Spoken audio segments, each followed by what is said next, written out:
place. Commentaire Abdoulaye Sako. Très tôt, dans la matinée du 13 février 2024, les services de renseignement ont alerté les Fama sur des mouvements des chefs ennemis dans la zone des 3 frontières au sud-est de la localité de Tessit, dans le Gourma malien.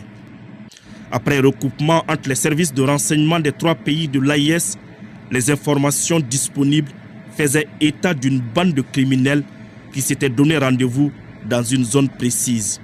Ils avaient prévu d'y planifier la suite de leur opération. À peine arrivés dans la zone, le vecteur aérien des Fama repère un véhicule de type Land Cruiser correspondant au signalement. Alors commence une longue et patiente surveillance de la progression de ce véhicule qui s'arrête par endroits, fait demi-tour. Par moments, le véhicule adopte une trajectoire aléatoire et une posture inhabituelle comme pour s'aimer d'éventuels poursuivants.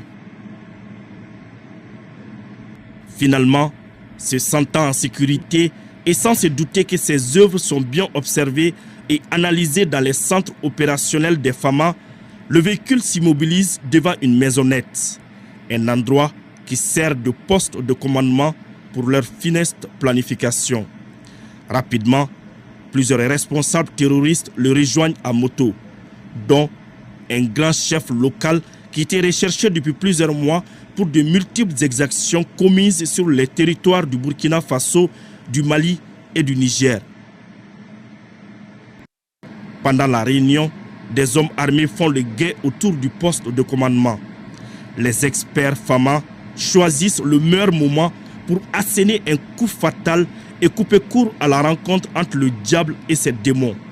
Une frappe chirurgicale anéantit leur projet maléfique avec un missile judicieusement calibré qui entre jusqu'à l'intérieur de la salle avant d'exploser.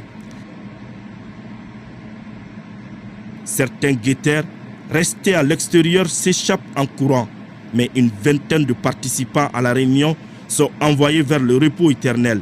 Le ratissage ultérieur effectué par une force terrestre héliportée dans la zone permettra de recueillir de précieuses informations sur les groupes actifs dans ce secteur, ce qui mènera bientôt à d'autres actions décisives pour la sécurité des populations du Liptako-Gourma.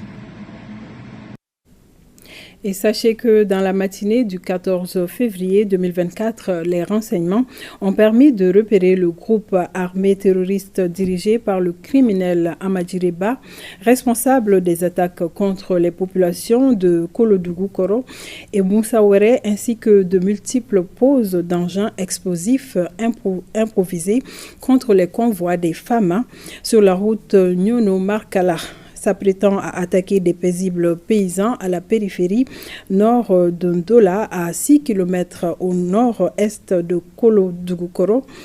Ils ont d'abord été frappés par un vecteur avant que les rescapés ne trouvent refuge dans une zone boisée au nord. Après une fouille minutieuse de la zone, un groupe d'une quinzaine de terroristes sera frappé avec précision, laissant peu de chance à quelques rescapés sonnés et déterminés à se sauver.